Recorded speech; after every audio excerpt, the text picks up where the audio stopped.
Lately, we've been straying far too close to reasonable and well thought out builds, so people might actually start mistaking me for a decent guide rider, unless of course, they see this.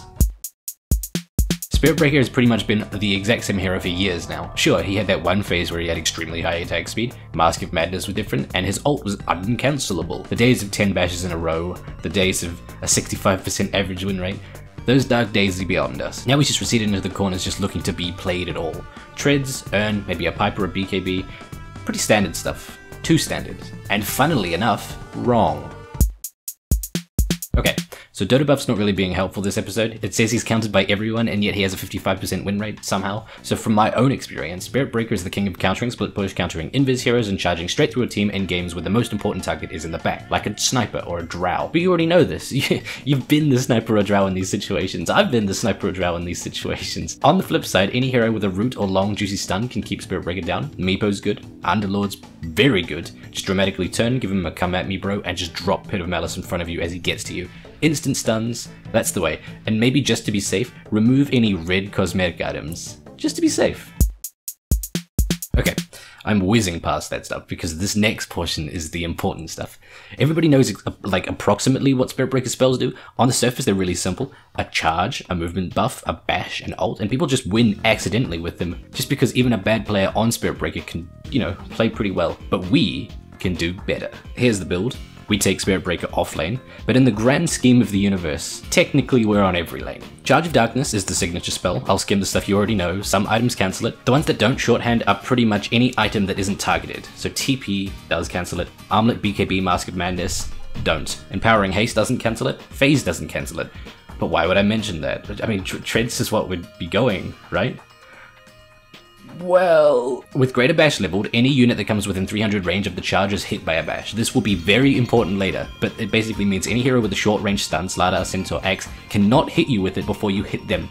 Charges give vision over the target unit and carries on after he turns invisible. You can see the model, you can't attack it though, so pack a dust to actually reveal him. The knockback isn't actually part of charge, that's from Greater Bash when you arrive. It's not an attack. Without bash, you simply arrive and do a 2.4 second no damage stun. It's also the only spell in the game that goes on cooldown after you arrive at the end. There's a bug in which if you die while charging, it doesn't go on cooldown until you respawn. So if you were to buy back, you'd still have to wait 12 seconds before casting again. Empowering Haste is pretty much phase boots, turn it on right before the end of charge, bash gets amped by the movement speed bonus. Fun trick, the 6-second speed bonus can actually be amped by phase boots, and then when you get the negative movement speed bonus, phase boots are already off. So in the long run, it pretty much means constantly spamming it gets you further in the long run. And bash, 17% proc chance. You already knew that, ha ha ha, everybody knows that. It's a meme. On proc, it gives you a 15% movement speed bonus, and it deals extra damage based on movement speed. So if, for example, you charge in with 490 movement speed and get the confirmed bash, not only are you hasted from that bash, meaning less chances of them getting away, you're also hasted from all of the bashes that you got on the way there, but you're also dealing upwards of 418 bonus damage per hit, and keeping that haste because pretty much every bash gives you more movement speed. It has an internal cooldown of 1.5 seconds,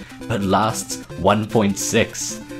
Oh god. And then Nether Strike is just another nuke. A 1.2 second cast time cast on a hero who is then pretty much kept revealed during the cast. You literally cannot run from it after it's cast. You can go invis or maybe phase shift out of existence though. This also applies a bash, as well as a bonus 350 damage, so potentially 760 magical damage. To get that though, don't lead into this directly from a charge. Charge is a 2.4 second stun, it procs a bash, but that doesn't affect the chances of your next hit getting a bash. If you prime your bash with maybe 3 unsuccessful hits on creeps before a charge, you can actually all but confirm when you arrive that you'll not only get the charge bash bonus, which is confirmed, but also a guaranteed attack bash right after it. Maybe even 2.